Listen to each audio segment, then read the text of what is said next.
Two alien sisters were dying in the blizzard. One human changed everything. The howl of the rime storm on Fenrir's Bight was a physical thing, a solid wall of sound and ice that scoured the landscape bare. Inside his isolated habitat, Kalen watched the storm's fury on his sensor displays, the thermal readings plunging into deep blues he hadn't seen in years. To the galaxy, this world was a frozen tomb. To him, it was a quiet, predictable grave he had chosen for himself. The silence of his self-imposed sentence was shattered by a piercing shriek. A proximity alert, high and insistent, a sound he hadn't heard since the habitat's auto-calibration 2 years ago. Kalen's head snapped up from his lukewarm coffee. On the main display, two pinpricks of light blinked weakly against the chaotic swirl of the storm telemetry. Non-human biosignatures, faint, unstable.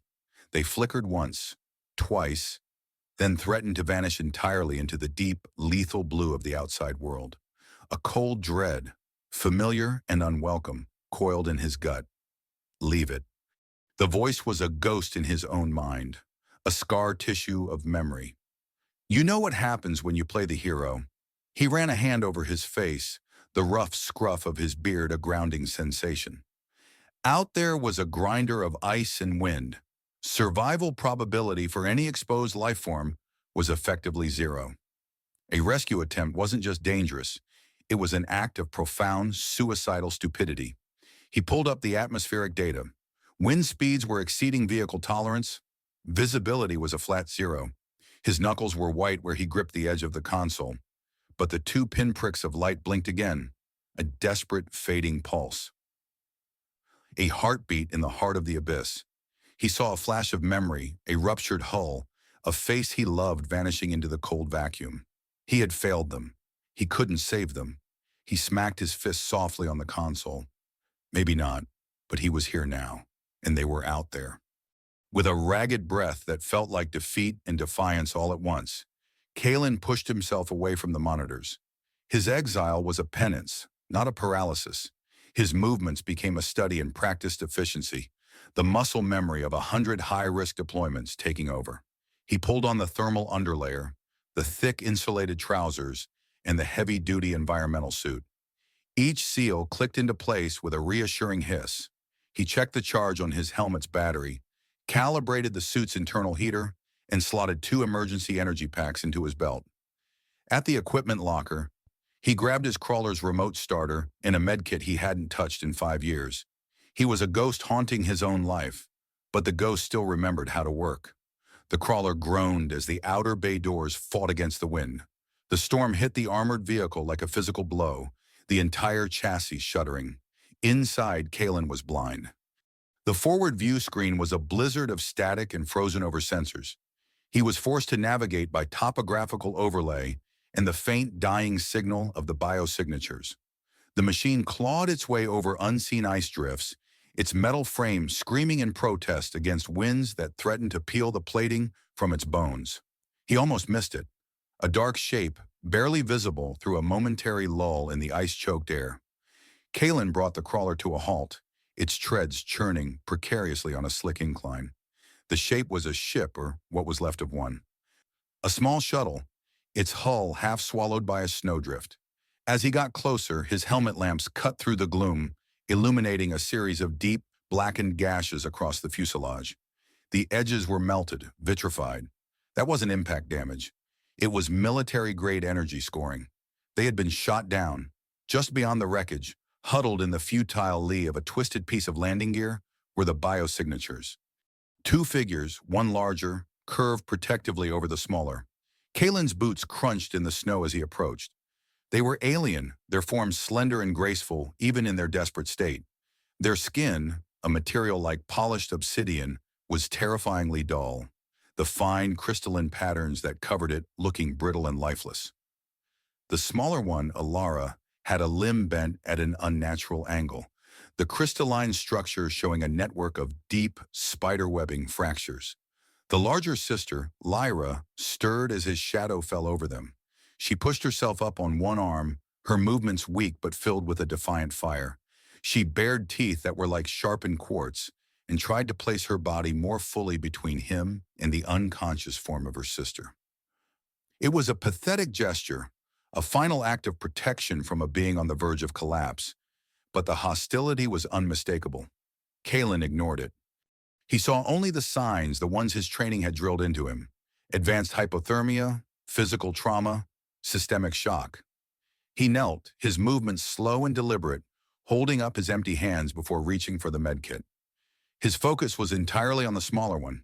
He unsealed an emergency thermal blanket from his kit, the foil reflecting the harsh glare of his helmet lamp.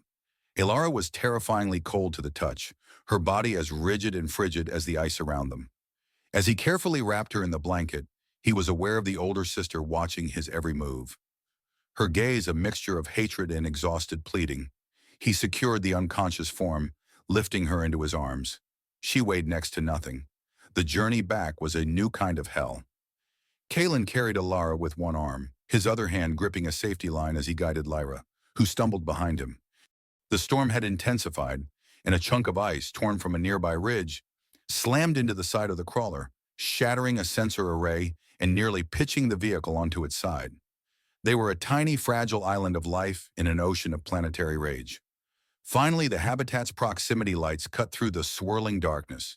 The outer airlock door hissed open, and they stumbled inside. The transition was brutal. One moment, they were in the screaming, freezing chaos of the storm. The next, they were enveloped in the warm, sterile, and utterly silent embrace of the habitat. The sudden quiet was as loud as the wind had been. Lyra leaned against the wall, shivering violently, her eyes darting around the small metallic space, cataloging threats.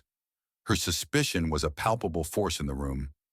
Kalen didn't give her time to react. He carried Ilara straight to the Hab's small medbay and gently placed her on the diagnostic table.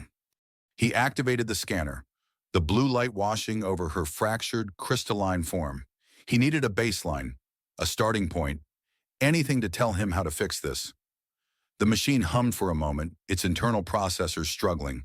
Then a red light blinked on the console, and a single line of text appeared on the screen, a verdict that froze the blood in his veins. Biological signature, inconclusive. Classification, geological. The med scanner whirred, its diagnostic beam tracing shimmering patterns across the alien form, then blinked an angry red. Kalen jabbed at the console, pulling up the error log. Data corrupt, unknown biology. Classification, geological. He slammed his palm against the scanner's casing, a sharp crack echoing in the suddenly too quiet Hab. Geological. His state-of-the-art human medical tech, designed for every known sentient species in the Alliance, registered her as a rock. Ilara, the smaller Xylan, lay motionless on the biobed, her crystalline skin, once a deep, vibrant obsidian, now dull and fractured like shattered ice. The faint internal glow that had pulsed beneath the surface was fading, dimming by the second, taking with it the last threads of her life. The ticking clock of her rapid decline was suddenly deafening. Lyra, slumped against the wall but still radiating a fierce, protective energy, watched his failed attempt, her eyes narrowing. A low guttural sound rumbled in her throat, a mix of contempt and fear. She pushed herself upright, a wobbly, agonizing effort, and slowly, painfully, dragged her weakened body between Kalen and her sister, a shield of brittle crystal and defiant will. Kalen ignored her, his gaze locked on Ilara. His scanner was useless, but his eyes, honed by years of field observation, weren't. He knelt, leaning close, taking in every detail. He gently touched Ilara's arm, the contact sending a shock of profound cold through his reinforced glove. Her skin felt like solid ice, the intricate, swirling patterns that should have glowed with life now, flat, opaque. The fractures spiderwebbed across her limbs, deep enough to expose faint crystalline marrow beneath. Silicon-based, he thought, the pieces clicking into place. Extremely vulnerable to freezing temperatures. Their physiology isn't just cold, it is the cold. He activated the universal translator on his wrist, its tiny speaker whirring to life. "Are you Xylan?" he asked, his voice rough. The translator garbled, a burst of static, then spat out, "Who? You? Why, crush us?"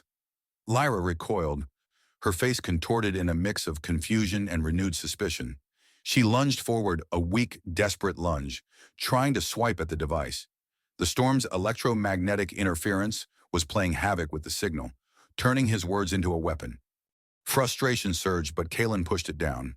He pointed at Alara, then made a sweeping downward motion with his hand, indicating her fading life. He tapped his chest, then made a gesture of offering, a clear sign of help. Dying, he stated slowly, clearly, hoping the raw urgency of the word would cut through the static. I help. Lyra stared at her sister, whose glow had now all but vanished.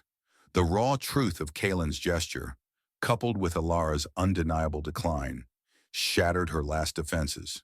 She slumped, defeated, then managed a choked, fragmented sound, pointing weakly at Alara. Warmth, stone, she rasped, her voice dry and brittle like breaking shale. Essence. Warmth. Stone. Essence.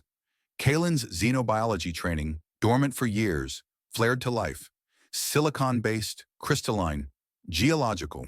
They weren't just like minerals, they were living minerals. They needed heat, yes, but also a specific mineral saturation to stabilize their delicate structures. Like geological formations needing specific conditions to crystallize, to flourish. This wasn't human medicine. This was xenomineralogy. His mind raced, stripping away the panic, leaving only the cold logic of a problem to be solved. He moved with a sudden, decisive efficiency. Water reclamation tank, he muttered to himself, already striding towards the utility bay.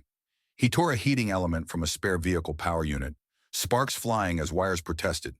Back in the Hab's main chamber, he located the large pressurized tank, typically used for recycling wastewater. Its internal pumps and filters would be perfect. He jury-rigged the salvaged heating coil around its base, bypassing safety cutoffs. Then, to the hydroponics bay, where he harvested mineral supplements meant for his biocrops.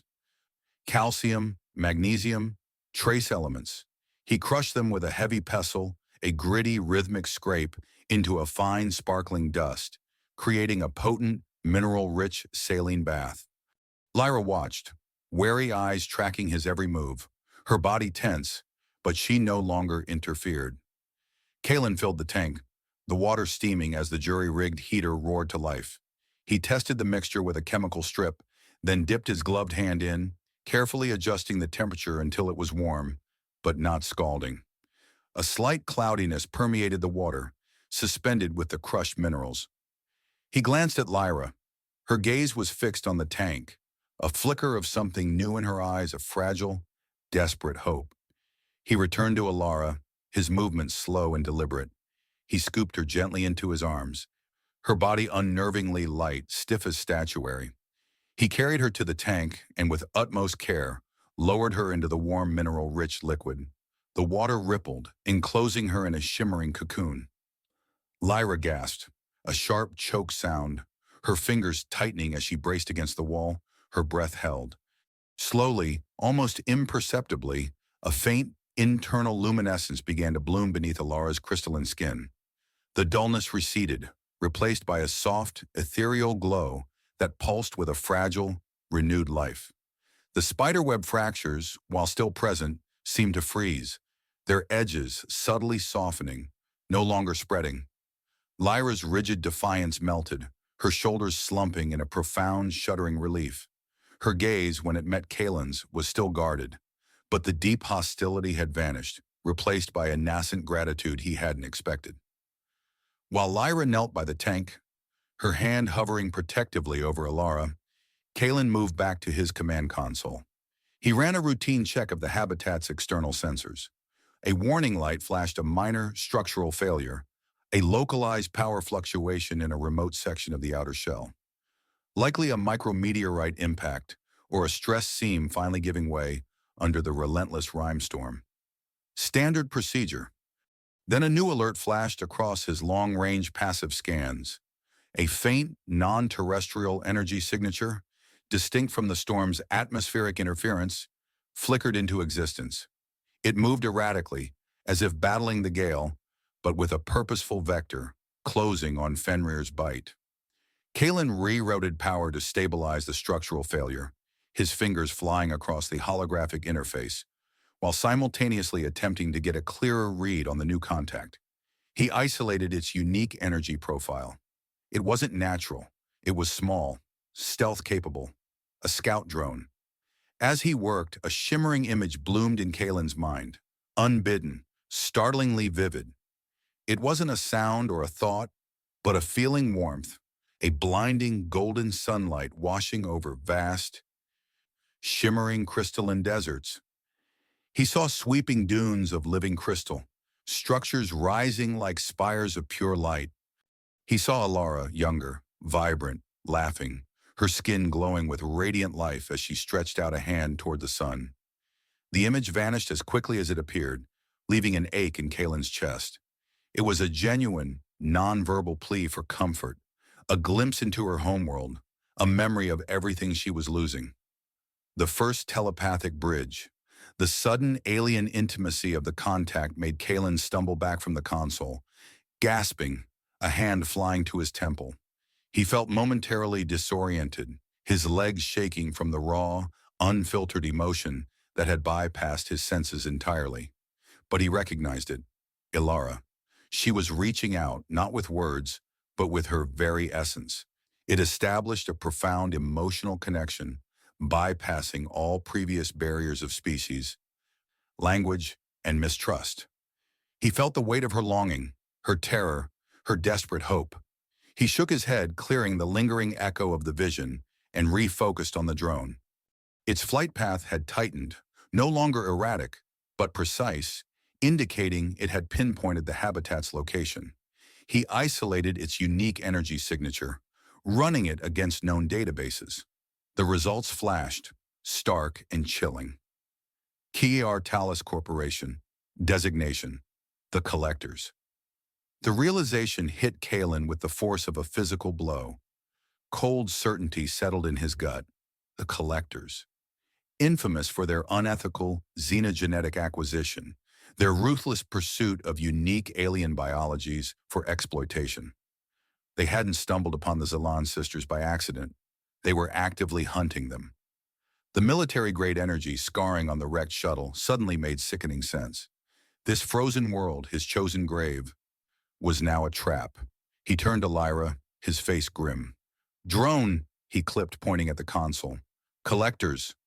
Her eyes, already wide with relief, snapped to his, then darted to the screen. The name, raw and terrifying, needed no translation. Her relief evaporated instantly, replaced by sheer, unadulterated panic. She looked at Alara, then at Kalen, her crystalline face contorted in a silent, desperate plea for help. Lyra's trust, forged in the crucible of Alara's near death, and Kalen's impossible ingenuity, now solidified. Her voice, though still raspy, was urgent, her words tumbling out faster than the erratic translator could keep up. "Royalty," she managed, gesturing to herself, then Alara. "Xylon, Genesis Crystal, for our psionic evolution. They want exploit. Weapons."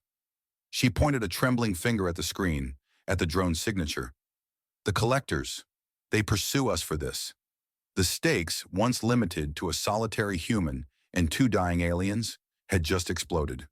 They were now galactic. Kalen stood frozen, processing the enormity of Lyra's revelation. His quiet, self-imposed grave on Fenrir's Bight had become a cosmic battleground. He looked at the recovering Alara, her faint glow a beacon of fragile life, then at Lyra, her desperation raw and absolute.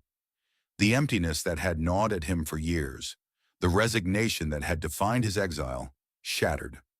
A renewed sense of purpose, sharp and undeniable, replaced it.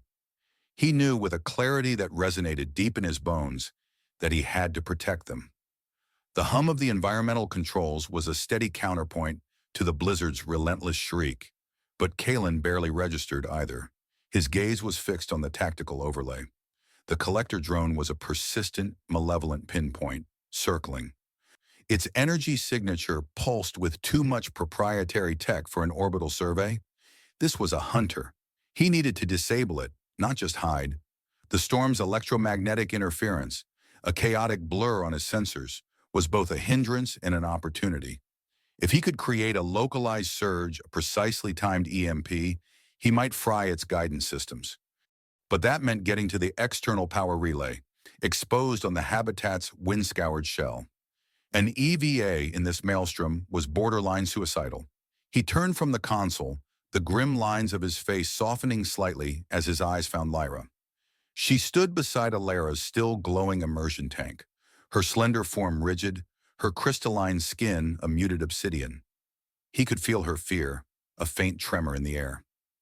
"The drone isn't leaving," he stated, his voice flat, devoid of emotion, the translator rendering his words in sharp Xylan clicks. "It's a scout, likely. If it sees us, more will come. We have to disable it." He gestured to the console. "I need to go outside, reroute power through the relay, and hit it with an EMP. But the storm, I won't see it coming. You will." Lyra's head snapped up, her intricate facial patterns shifting, a flicker of something close to defiance in her multifaceted eyes. Her gaze darted to Alara, then back to Kalen, assessing the unwavering tenacity etched into his worn face. She could hear the conviction in his tone, even through the translator's metallic edge. The low, steady hum of the immersion tank, the way Alara's skin pulsed with a faint, hopeful warmth, spoke to Kalen's skill, his commitment. The human was not a captor, not a predator. He was a shield. Her fear did not vanish, but a deeper, more primal instinct to protect her sister asserted itself. She nodded once, a sharp, almost imperceptible movement. "I will be your eyes," she projected, the translator barely keeping pace with her strengthening telepathic intent. Kalen moved to the gear locker, the metallic clang echoing in the sudden quiet. He pulled down his EVA suit, a relic of a past life, its synthetic weave worn smooth in places, the seals stiff with disuse. He ran his hands over the pressure points, checked the oxygen scrubber, the integrity of the comms array. Each movement was deliberate, a ritual born of countless perilous missions. This suit had saved him more times than he could count, yet it felt heavy with the ghosts of those it hadn't. Its limitations were a known quantity, a variable he could account for. "This is a neural interface," Kalen explained, holding up a small silver band. "It will link you directly to the habitat's external sensors and my suit comms. You'll see what the habitat sees, what I see. And you can send me warnings directly to my mind when the translator can't keep up." He carefully fitted it around Lyra's slender, crystalline temple, the cold metal a stark contrast to her delicate skin. He guided her fingers over the glowing display, showing her how the drone's faint energy signature would appear, how the wind shear data would spike. "Focus," he urged, his voice surprisingly gentle. "Tell me where it is, when it moves." He sealed his visor. "Ready?" he asked, not waiting for an answer. With a low thrum, Kalen activated the habitat's emergency exterior lighting. For a fleeting instant, the blizzard's chaotic white curtain was pierced by a blinding, stark, white glare. And there it was, a hulking dark silhouette against the swirling snow caught in the beam. The collector drone, a predatory insectoid shape, circling, patiently waiting. Then the lights dimmed, plunging the exterior back into a swirling, obscured hell. The outer airlock hissed open, a gulp of frigid air tearing at the habitat's warmth. Kalen stepped out, the storm immediately pressing against him, a physical blow that threatened to rip him from the magnetized path. Ice shards, propelled by winds that shrieked like banshees, hammered his visor, obscuring what little visibility the emergency lights offered. His boots crunched on the rime-covered plating, each step a battle against the unseen forces. He fought the wind, leaning into it, his gloved hands fumbling with ice-encrusted tools, his breath fogging his visor with every strained exhale. The external power relay, a snarl of cables and conduits, seemed miles away, barely visible as a faint, sparking anomaly in the whiteout. "Wind gust! Sector Gamma 7! Brace!" Lyra's voice, now a clear, urgent thought in his mind, cut through the calm static. He instinctively braced, and a sudden, violent buffet slammed into him, almost tearing him from the magnetic track. He grunted, muscles screaming, clinging on. Then a moment later, "Drone shift, north-northeast, moving to intercept trajectory." Her telepathy was like a new sense, painting a map of the invisible dangers. He finally reached the relay, his fingers numb inside his thick gloves. The damage was worse than he'd anticipated. Not just a simple break, but a complex tangle of severed conduits, fried optical lines, and a main power coupling shattered by a direct ice strike. This wasn't a quick fix. He had to resplice, reroute, and reestablish the connection, all while the storm screamed its fury around him. Sparks flew, brief flashes of orange in the monochrome chaos, as he wrestled with the resistant wiring. "It's coming! Fast! Downward trajectory! Targeting! You!" Lyra's mental scream was raw, unfiltered terror. Kalen dropped flat against the habitat's hull, just as a focused beam of scarlet energy lanced down, searing the plating inches from his head. The drone, a dark, menacing shape, had descended, its optical sensors glaring, its targeting array locked. He could hear its low, menacing hum, even over the storm. With a final desperate twist of his wrist, Kalen slammed the respliced conduit into the main coupling. Power surged, the relay humming to life. He didn't hesitate. With a second practiced movement, he diverted the energy, overloading the habitat's external comms array, sending a concentrated burst of electromagnetic interference directly at the drone. The hum faltered, rising to a shriek. The drone's optical sensors flickered, then died. Its targeting beam winked out. For a moment it hung in the air, a dead metal bird, then it plummeted, spiraling out of control, swallowed by the blizzard. The faint, distant thud of its impact was lost in the wind's howl. Kalen dragged himself back into the airlock, every muscle protesting, his breath rasping. The cold had leached deep into his bones. As the inner door hissed open, Lyra was there, her face a canvas of profound relief. Her obsidian skin seemed to hold a brighter internal light now. She took a hesitant step forward, then another, reaching out. Her crystalline fingers, still cool, brushed his arm, a touch that was both tentative and infinitely grateful. Later in the quiet hum of the habitat, with Ilara's breathing still soft and even in the immersion tank, Lyra spoke, her voice less brittle than before, the translator's inflections smoother. "My people, we revere life, Kalen. To save a life is to bring honor to oneself and to the universe. You have honored us." Her gaze was steady, unwavering, and he felt the warmth of her respect, a silent echo of the telepathic connection they'd shared outside. The unexpected trust, the quiet, profound gratitude in her eyes broke something loose inside Kalen. He looked at the floor, then back at her. I lost people too," he admitted, the words rough, unused. "A whole crew. My wife. I made a call, a bad one. Hull breach. Fast. Nothing I could do." His voice dropped to a near whisper. "It was my fault. All of it. That's why I'm here. Why I chose this grave." He gestured vaguely at the walls of his isolated habitat. Lyra listened, her multifaceted eyes never leaving his. He felt her empathy wash over him, a gentle, non-judgmental current that spoke of understanding deeper than words. "Survival is never one person's fault, Kalen." The thought, clear and resonant, entered his mind without the translator. "It is a burden for those who remain. But courage in the face of impossible odds, that is a choice, not a burden. And you chose courage." Kalen looked from Lyra to Ilara, sleeping peacefully in her healing bath. This place, his self-imposed prison, was no longer a grave. It was a shelter, a home. His purpose, for so long buried under layers of guilt and resignation, flared to life, bright and undeniable. He would protect them. He would get them to safety. His exile, like the storm outside, was over. He moved to his small workbench, pulling up schematics for the Wanderer, his scout ship. The vessel was designed for one, maybe two in a pinch. He'd have to gut the cargo hold, reinforce the heating systems, and reroute the life support. The Xylans needed warmth, yes, but also a specific atmospheric composition, a higher mineral content in the recycled air.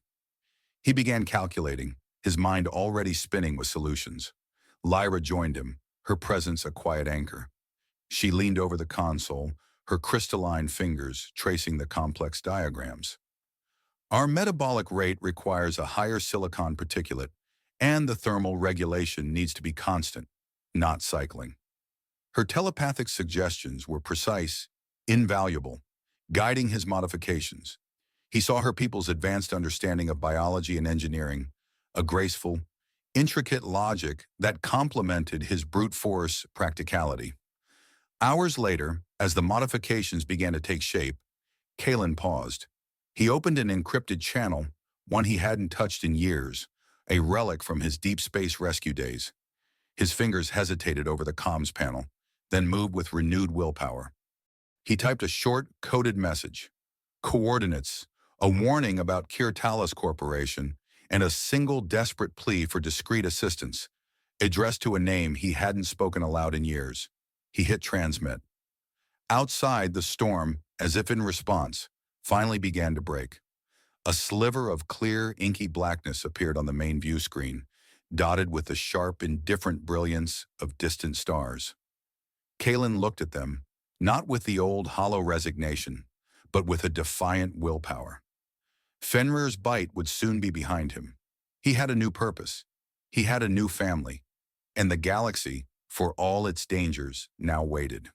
The gentle hum of the habitat's life support filled the silence, a soft counterpoint to the quiet clink of Kalen's fork against the durasteel plate. Outside, Fenrir's bite had finally quieted, the last shriek of the rime storm fading into a soft, constant moan of wind against ice. Inside, warmth blossomed.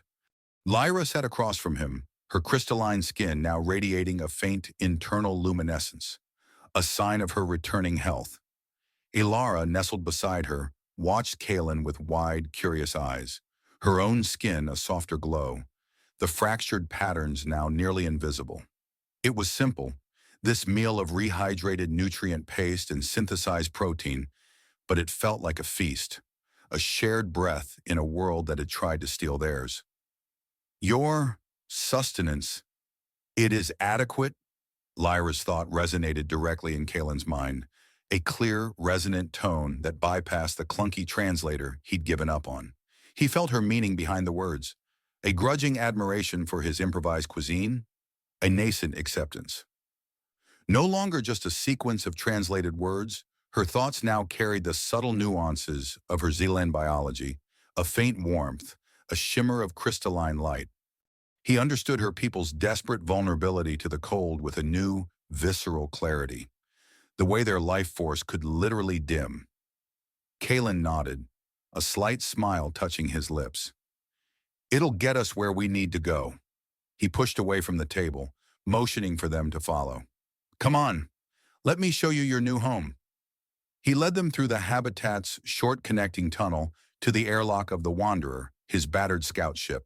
The vessel, once a mere shell of metal and circuits, now thrummed with newly installed power conduits and carefully calibrated systems.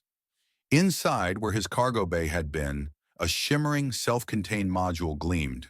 Its walls were translucent, infused with Xylan minerals, bathing the interior in a soft, orange-pink light that mimicked the sunrise of a crystalline desert. The air within was thick with humidity, infused with trace elements from Fenrir's deep thermal vents, carefully filtered and enriched. Lyra stepped inside, her fingers tracing the smooth, warm surface of a wall, a low, contented sound escaping her throat. Ilara, with a soft cry of delight, plunged her hands into a small, bubbling pool of mineral-rich water Kalen had crafted. This was more than just a place to survive, it was a sanctuary. Just as Lyra's gratitude washed over him, a sharp, piercing chime cut through the quiet hum of the ship. Kalen's eyes snapped to the main console. On the long-range sensor display, multiple unidentified energy signatures blossomed, growing rapidly larger, rapidly closer. Not just one, but a constellation of predatory points converging on Fenrir's bite. They're here, Kalen said, his voice flat, the calm domesticity evaporating like morning mist. The collectors. He pulled up the galactic star charts, the holographic projection filling the bridge with a web of swirling nebulae and glittering star systems.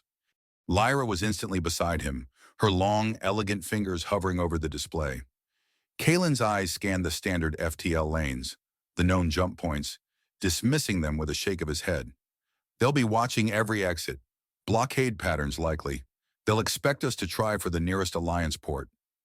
Lyra's thoughts flowed into his mind, no longer just words but complex spatial data, an intuitive map of unseen gravitational currents and stellar winds. No, they will focus on the obvious. There is a path through the resonance tides near the outer rim of the Corvan cluster. Her psionic sense seemed to pierce the veil of the charted routes, detecting weaknesses, vulnerabilities. Kalen's instruments couldn't. He adjusted the projected course, a new daring vector appearing on the screen, a narrow, winding needle path through cosmic chaos. From the Xylan habitat module, Elara let out a whimpering cry. Her small body trembled, and her crystalline skin flickered erratically, the internal glow dimming as if under an oppressive weight. Kalen looked at her, understanding instantly. It wasn't just fear, it was a psychic resonance, a distant echo of the collector's hostile intent. Her heightened sensitivity was picking up their predatory focus, their overwhelming numbers. She wasn't just scared of them, she was sensing them. "Strap in," Kalen commanded, his voice tight. "We're leaving. Now." His fingers flew across the console, initiating the launch sequence. The habitat's power grid shunted all available energy to the Wanderer. A deep, resonant thrum vibrated through the deck plates as the gravity generators spun up, pushing them gently against their seats. Atmospheric seals hissed, pressurizing the small ship for vacuum. He could feel the cold, heavy weight of the collector fleet pressing down, a palpable entity in the blackness above. The Wanderer shuddered, then lurched, rocketing off the icy surface of Fenrir's Bight. Kalen kept the ship low, skimming across the broken, snow-swept plains, hugging the treacherous terrain. He exploited a fleeting blind spot in the collector's preliminary orbital deployment, a shadowed valley too deep for their initial sensor sweep. The view screen blurred with rushing ice and rock, the ship a tiny, defiant dart against the vast, unforgiving planet. Then a blip appeared on the rear sensors, an angry red dot. A single collector scout ship, sleeker and faster than anything Kalen had anticipated, broke from the main fleet. It dropped like a stone, its engines flaring. A pulse of emerald energy lanced out, impacting the Wanderer's rear shields with a jarring thump that rattled the entire ship. The shield indicators flickered, but held. Lyra gasped, a sound Kalen felt more than heard, a sudden surge of focus in his mind. Her hands pressed to her temples, a faint golden light radiating from her fingers. On the bridge, the enemy scout's targeting reticle on his own display shimmered, stuttered, and then vanished.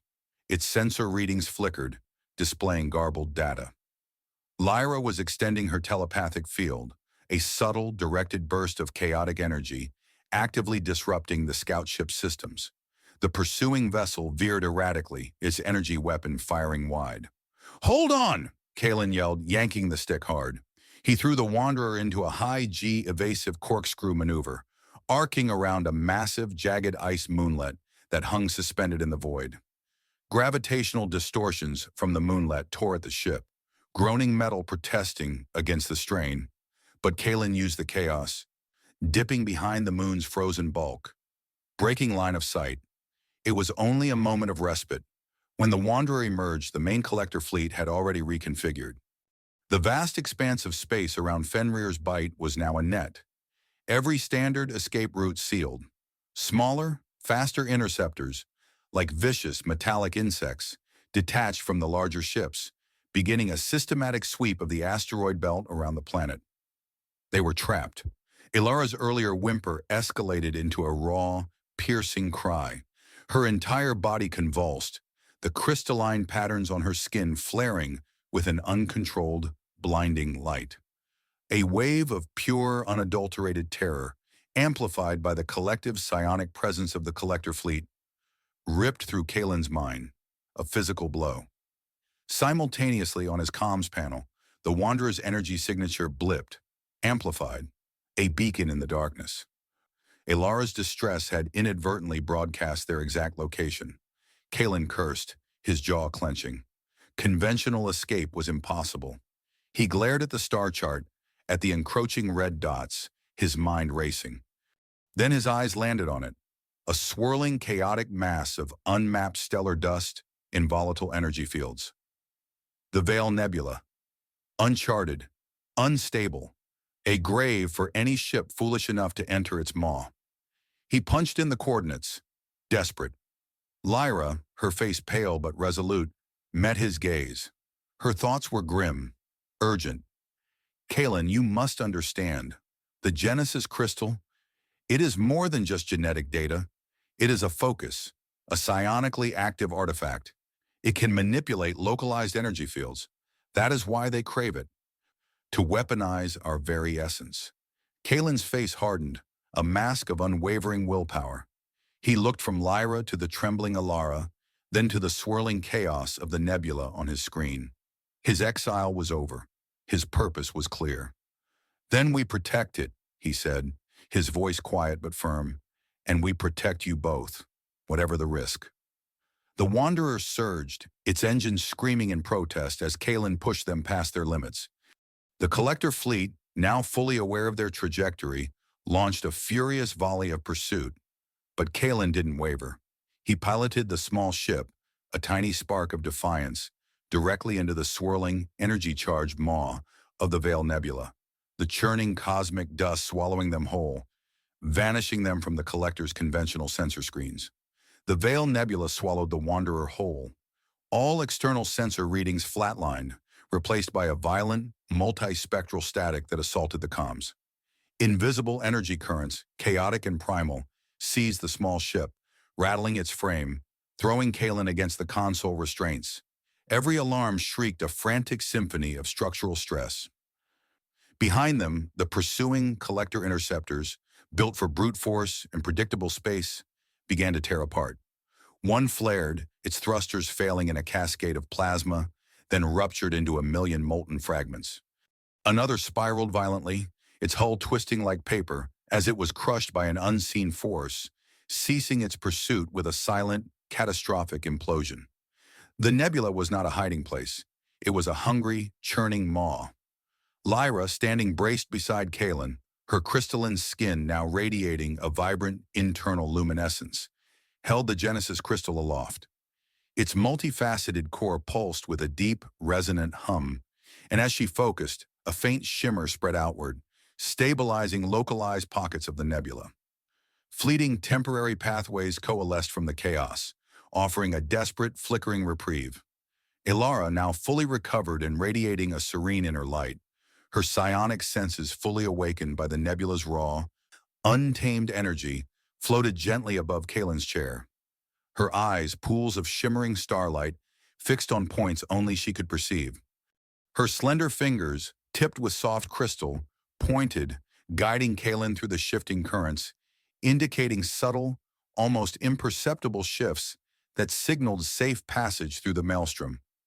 Kalen, sweat stinging his eyes as he fought the controls, integrated Lyra's field manipulations and Alara's intuitive guidance with a deep space piloting expertise honed over a lifetime of impossible rescues. He slammed the stick, executed a series of daring, gut-wrenching maneuvers, pushing the Wanderer to its structural limits. The ship groaned, protested, but held, a testament to his meticulous maintenance. Just as a sliver of hope dared to bloom, a warning blared. The lead Collector flagship, a heavily armed cruiser, had managed to track them into a more stable region of the nebula. Its weapons locked on, the view screen flashing red with targeting indicators. A targeted energy bombardment slammed into the Wanderer's already strained shields, causing the cabin lights to flicker and plunge them into momentary darkness. In a desperate, unified act, Lyra, amplified by Alara's raw psionic output and Kalen's precise targeting of a nebula energy conduit, unleashed the full devastating power of the Genesis crystal. It erupted in her hands, a blinding white sun, its concentrated energy pulse ripping through the Collector flagship's shields, as if they were made of gossamer. The cruiser's core detonated in a spectacular chain reaction, a star-bright explosion that eradicated the vessel and destabilized the surrounding nebula with a final, concussive wave. The Wanderer was propelled clear of the Veil Nebula's far side, tumbling end over end for a long moment before Kalen wrestled the controls back. The ship righted itself, emerging into a tranquil, empty sector of space.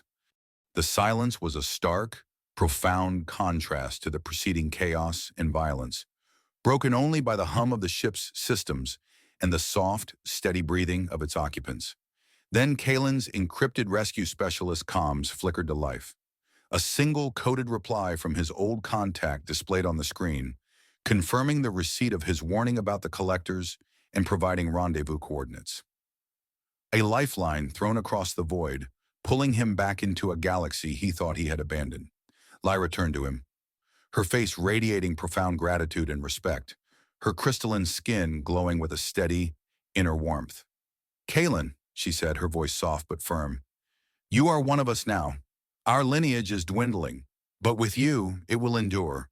We offer you a position of honor and protection within our people. You are family." Ilara, her eyes wide and clear, projected a vivid telepathic image directly into Kalen's mind. A verdant, Xylan homeworld, not the cold, crystalline desert he had imagined, but a place of lush, vibrant life, bathed in golden sunlight. It was a vision of complete recovery, of newfound inner peace, and of the profound hope she now associated with him. "The Genesis crystal," Lyra clarified, tracing a finger over its now calm surface. "It is a living artifact.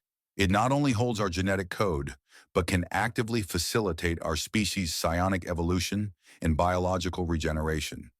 It is our past, our present, and our future, and you have saved it, saved us." Kalen looked at the coordinates, then at Lyra, and finally at Ilara, whose inner light seemed to shine brighter than any star. The emptiness that had defined his exile was gone, replaced by a fierce, protective warmth. He was no longer driven by self-imposed penance. He was a guardian. He was a patriarch. With a decisive hand, he set the Wanderer's course toward the rendezvous coordinates. The Wanderer accelerated away from the Veil Nebula, a tiny beacon of human ingenuity and compassion, carrying its unique crew, human and Xylan, bound by a purpose stronger than any force in the galaxy, towards a future of connection and defiance against the vast, welcoming canvas of the stars.